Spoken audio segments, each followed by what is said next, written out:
Peace, family. You know, we are living in times where we actually have to call the police on the police. Things are not getting better. They're getting worse. And for the life of me, cannot understand why these civil rights leaders have not changed their tactics and strategies to accommodate the times that we live in today. Now, I did a video the other day talking about how Al Sharpton has failed us as a social leader and as a pastor. But yet, this guy still shows his face on MSNBC every day as if he's monitoring something and making sure blacks get their fair share or fair quota or whatever. He don't challenge whites at all on this show. He's friends with them.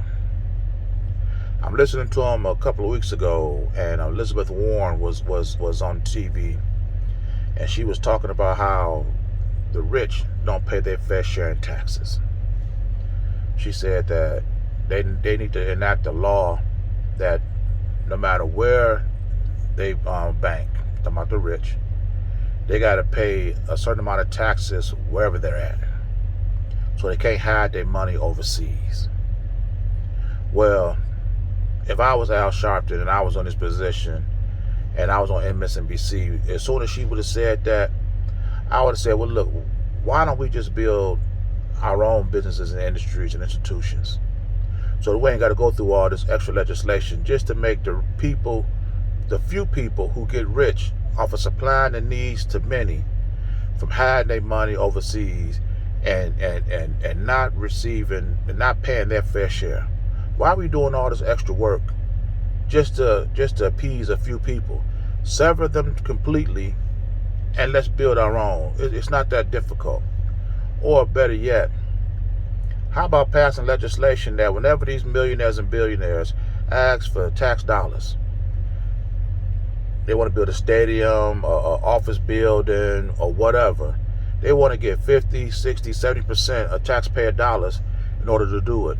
But yet the taxpayers receive no portion of ownership, revenue, discount, or anything. Pass legislation that whatever percentage that these millionaires and billionaires receive from tax dollars, the people will get part ownership and control of the profits and proceeds. That's only fair.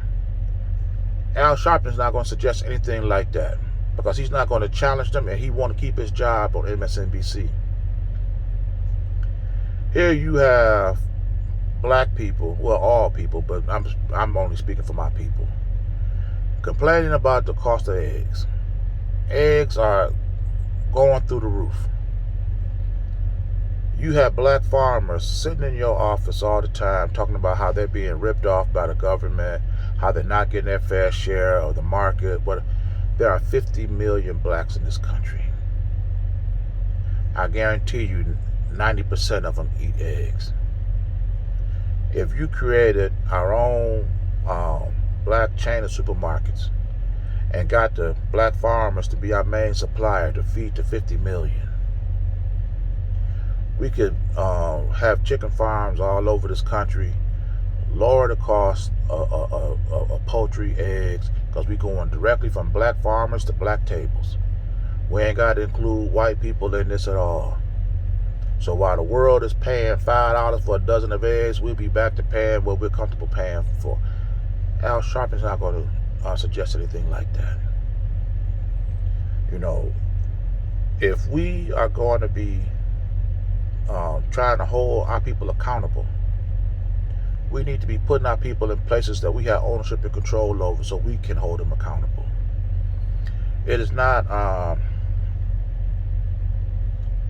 it shouldn't be hard for people to understand when Al Sharpton sit up here and complain about legislation that he's been trying to get passed for years, like the George Floyd Policing Act.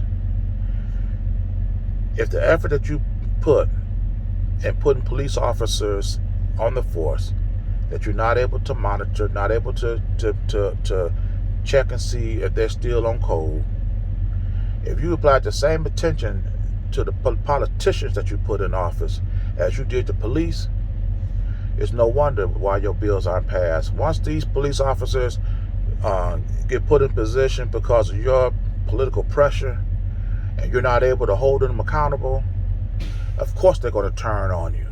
Once you put these politicians in office without a mandate, without nowhere to hold them accountable, these politicians go right in there, and once that white government start paying them, giving them all these benefits and luxuries, they're going to sever ties with the black community. You can't pull them out. You can't extract them. This is why your bills aren't being passed. This is why I say it's time for new leadership. It's time for new ideas. And Al Sharpton is too stuck in his ways. He's too stuck in his ways that everything that he want white people to provide for him. He campaigns for nothing that put black people in ownership and control of it. He don't talk about blacks owning their own businesses, blacks owning their own institutions, blacks forming their own governing body. None of that come out of Al Sharpton's mouth. His time has passed. It's time for a new leader. And if it ain't me, take this video to somebody who you do believe will fulfill it and see if they'll do it. And if not, you come back here and give me your support. I'll be waiting.